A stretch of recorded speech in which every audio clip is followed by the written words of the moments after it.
During the administration of the former President Goodluck Ebele Jonathan, the rate of insecurity was increasing in the northern part of the country. And I guess it was sponsored by so many northern politicians then to make sure they discredit the administration of Goodluck Ebele Jonathan. Now, Goodluck Jonathan did something because it seems that he was sending soldiers and soldiers were unable to do anything against the insecurity state as we are having it today. You know what Goodluck Jonathan did? He had to pay mercenaries from America. American soldiers came to Nigeria and they fought the insecurity within a short period of time, but he had a problem. The problem he had was Muhammadu Buhari then was not president. Muhammadu Buhari said Jonathan should make sure he removed the mercenaries from Nigeria because any fight against the Boko Haram is fight against the North. That if Jonathan is now fighting against the Boko Haram, meaning Jonathan has declared war on the northern Nigerian people. So that is to say that, these people are the one that formed the Boko Haram and they are using it to discredit the administration of Goodluck. As we go on this video, you will understand what I'm saying. But this moment, the reason why I'm making this video, there is something strange that is going on in Nigeria. And I try to look whether all our major news outlets will, bring it forth or talk about it. I have not seen any national television or newspaper talking about this. Now, before we go into the main issue, leadership reported that 31 persons were killed, 40 people were missing as terrorists attacked fishermen in Borno.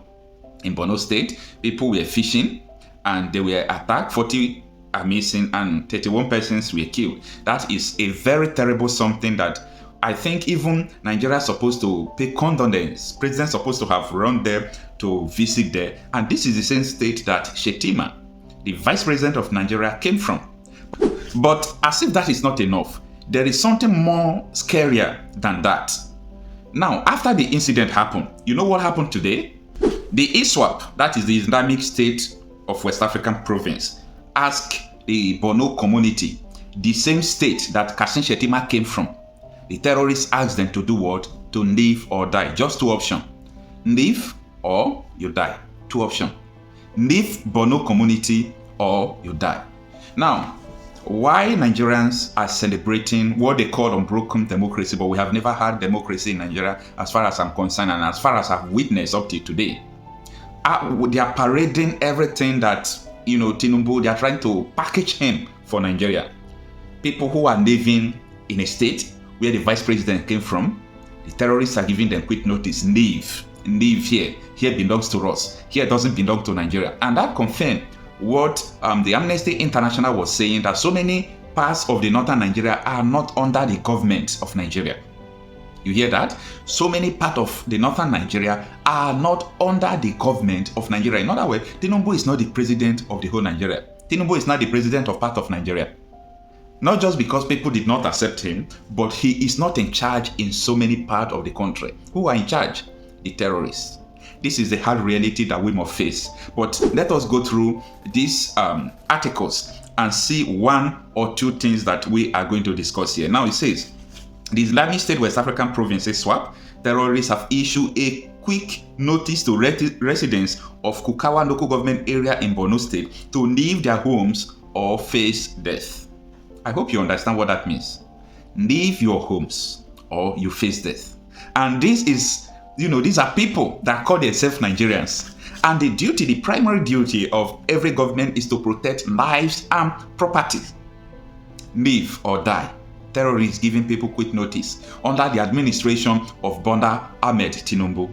Now, let's go on to read. It says, Nigeria News gathered that sources of residents have fled their homes following the ultimatum issued by ISWAP terrorists. Where are our armies? Where are the police? Where are the Air Force? Where are the soldiers? What is going on? The terrorists gave people ultimatum and they are leaving their villages. Soldiers did not come to rescue them. And soldiers are there in the southeast trying to make people not to sit at home. I'm not trying to be biased here. I'm not saying that any kind of terrorism of anything is wrong. But I think this is a highest threat we are facing in Nigeria. That terrorists who came from outside Nigeria, they came into our country and they are issuing threats to the citizens of Nigeria to leave their homes, and people are leaving their homes, and we have not received any intelligence message from soldier, from the president, and so on and so forth. We are in trouble, a serious one. Now, According to Daily Trust, the terrorists assembled many residents in the town and issued the ultimatum. I hope you're understanding what I'm reading little by little. The terrorists assembled the residents. Look at these people. They did not come to just kidnap or kill. They came to take the village as they took it before. They gathered the whole community and they told them, you have to leave this community. You must leave or you face the death sentence. I'm coming. Now, the villagers who spoke with the newspaper said the terrorists gathered the villagers on Thursday morning and issued the warning. That was yesterday morning here. They gathered them and issued a warning while people were talking about democracy and non-democracy. Now, this is what the person from the village said, and I quote, "We were gathered this morning by the terrorist group and received a warning. They said the deadline is Saturday." That is tomorrow. Starting from today, that was on Thursday. "If we don't leave the area by Saturday, we will face the consequences. Many have left for Manguano and we are leaving tomorrow before the deadline." I've heard some people saying they were not going anywhere. They said it is better to be under terrorists than to go back to starvation in the IDP camps. This was what touched my mind and my heart. You know, when I came across this article for the very first time, I said, this is so terrible that these people are saying, instead of us to be under government, under IDP camp, they will be starving us. It is good, let us be under terrorists, let us be under them, under their detention. They will feed us. This is the situation Nigeria has come to. This is just the situation. And the most important thing people have to understand is that the same vice president of Nigeria who have been accused of sponsoring all these terrorists, this thing is happening under his state, and he's there in Abuja. Oh my goodness. Now, it says that it was gathered that more than 35 fishermen were fell killed when Israel fighters attacked residents last Thursday night.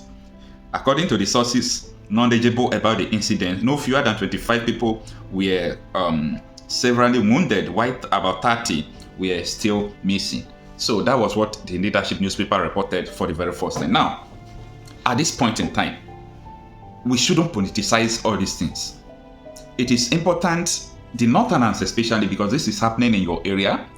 It is important Nigerians begin to call for the resignation of Tinubu. I know he will not resign, but I think the momentum should increase, because I feel this sometimes that these are my type of human. The same blood flows in their vein. I can't imagine myself being in that position where they will be attacking and doing all sort of things. God have mercy. One leader in this country said that any attempt to attack and fight insurgency is an attack on the North. So, you know, when you have such huge political considerations, there are difficulties. I mean, Buhari said that in the newspaper. General Buhari said that any attack on Boko Haram is an attack on the North. So what you do as a government, so you want to attack Boko Haram, at the same time, a leader, a respected person in society, somebody who carries, I mean, the last election, over 12 million people voted for him from the North.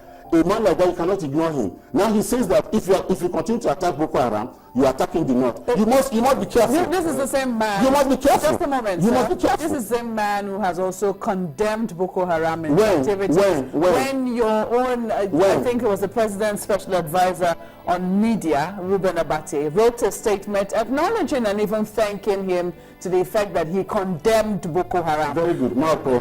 I don't know if you look recall at the consistency. What I've just said, you cannot deny that. That's something that happened. Now, if the man, now because election is coming, for the first time, your tongue tie is now loose, and you can now begin to talk like normal people.